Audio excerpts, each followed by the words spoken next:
know what, lately I've been talking a little too much about flagships, and I was like, hey, I haven't spoken about the 30,000 rupee price category in a while, so let's do a camera comparison. Now I wanted to find out if there's a best camera phone under 30,000, which one would it be? Now of all the phones that we've tested in this price category, we've picked out 3 that we think are really capable of winning that, crown. So basically we have the newly launched Realme 14 Pro Plus, the Realme GT60 and the Motorola Edge 50 Pro. Now of course I'm going to be talking about the differences in camera performance between the 3 phones, but before that I would sincerely urge you to watch the video till the end, because the answer to the question best camera phone under 30,000 is going to be a very interesting one.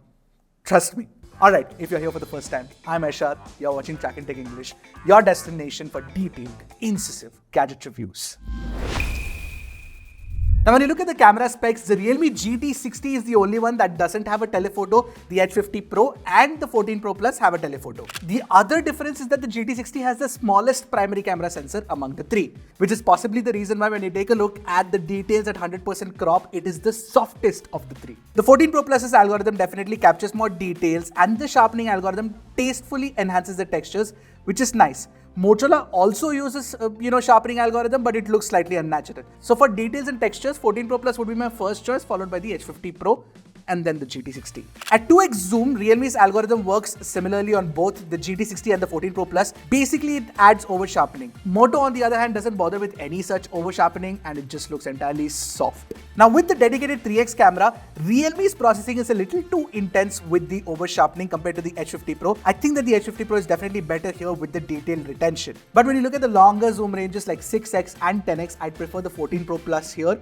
over the Edge 50 Pro. So overall, when you look at zoom performance, I think Realme 14 Pro Plus wins, followed by the Edge 50 Pro and then the GT60. Although when you look at the color tuning, the GT60 actually has the closest to neutral colors compared to the 14 Pro Plus and the Edge 50 Pro. Now when you look at HDR performance, the thing with mid-ranges is that the HDR tuning is definitely not going to match the flagships. And therefore, all the 3 have average HDR processing, overdoing the color science and dramatic nature of the HDR, which is not something I'm a fan of. So when you look at the HDR performance of all the 3, I'm really not a fan. None of these do a good job. Although when you shoot people against the light, I think that Moto does a fairly decent job compared to the other 2. So for HDR multi-stacking, I would say Moto gets a win here. Now the skin tones across all the 3 phones is not perfect, but once again GT60 comes with natural skin tones here. Again, one of the reasons why I remember liking the phone's cameras. The Edge 50 Pro has a yellow skin problem, which is something that they haven't fixed with future updates, and the 14 Pro Plus is slightly on the, whiter side. Now when it comes to portraits, we actually clicked at 2x and 3x because 1x is not the right focal length for portraits, if you ask me. At 2x, Realme's algorithm performs the best, especially with the GT60 and then the 14 Pro Plus and the Edge 50 Pro. But the 3x portraits with the Moto Edge 50 Pro are something that we prefer here at Track and Tech, followed by the 14 Pro Plus, which is also pretty good though. Another advantage of the Moto is that it can also shoot at 35mm, which the other 2 phones cannot.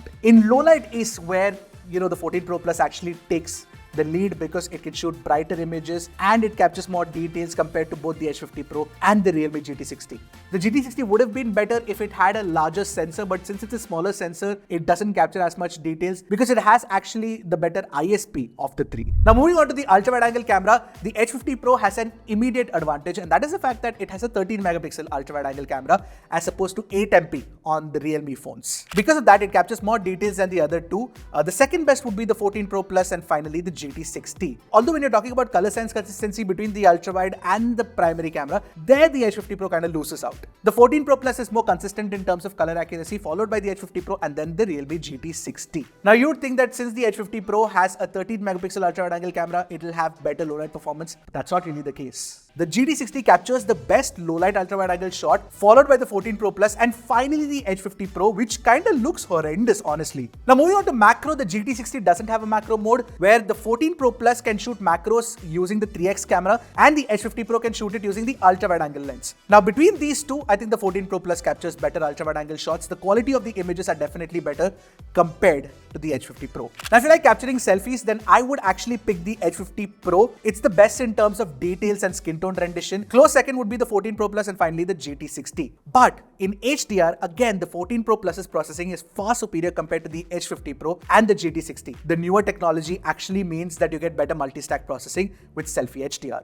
Whereas portraits, I think that the H50 Pro is better, followed very closely by the 14 Pro Plus and the GT60. Similarly, even in low-light selfies, I think the H50 Pro's low-light selfies are better, again followed by the 14 Pro Plus and then the GT60. Now, while shooting videos, all the three phones' primary cameras, the best output was from the 14 Pro Plus, followed by the GT60 and the H50 Pro. The H50 Pro has the higher bitrate video recording when compared to the other two, but the overall stabilization, sound quality, all of that is better on the 14 Pro Plus. And the Realme 14 Pro Plus, the Realme GT60 and the Motorola H50 Pro.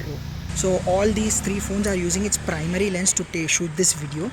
The advantage of the GT60 is that you can shoot 4K 60 FPS videos, but the quality of the video is not as good as the other two. Now, since the Moto has a 13MP ultra-wide angle camera, it can shoot 4K videos with the ultra-wide. That gives it an immediate advantage. It is the best ultra-wide angle video recording of the three. And between the 14 Pro Plus and the GT60, I would pick the 14 Pro Plus for the ultra-wide angle video. When it comes to selfie video recording, all the four can do 4K video recording at 30 FPS, and the H50 Pro is our favorite of the three, followed by the 14 Pro Plus and the GT60. Now, let's take a look at what are the extras that you can expect from the cameras on all the three phones. So firstly, all the three can shoot slow motion videos at 1080p in 120 FPS and 720p at 240 FPS. That about all the three phones do also come with a dedicated Pro mode, which is nice because that lets you control the ISO and the shutter speed, all of that. Interestingly, Moto also has a night mode for video, but the video resolution goes down to 1080p 24 FPS, which is not that great, honestly, and the quality is not good. On Moto, you also have dual capture for photos and videos. You also get document scan and horizon lock setting in the stabilization settings while recording videos. All of that is definitely an advantage on Moto. Now, on both the Realme phones, features are similar. You get a street mode, a film mode, again a document scanner, but the 14 Pro Plus comes with an IP69 rating, so you can get an underwater mode with it, so you can go underwater and actually take photos with it, which is nice. So when you look at camera related features, all the three are on par.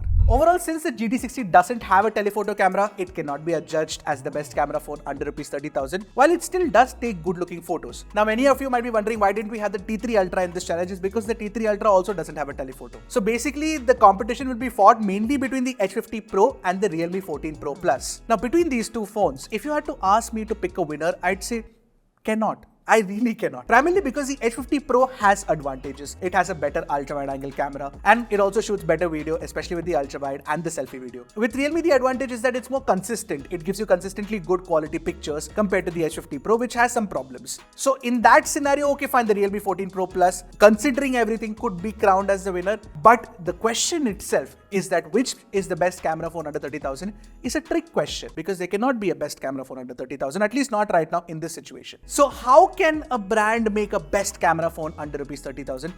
I would say don't cram in a lot of specs. I would say the best way to do it would be to make the camera algorithm right. And that is why I am excited for the Nothing Phone 3A. Yeah, that phone might come with a telephoto. And if Nothing gets that algorithm right, oh man, it's something to wait for. What do you guys think? Let me know in the comment section below.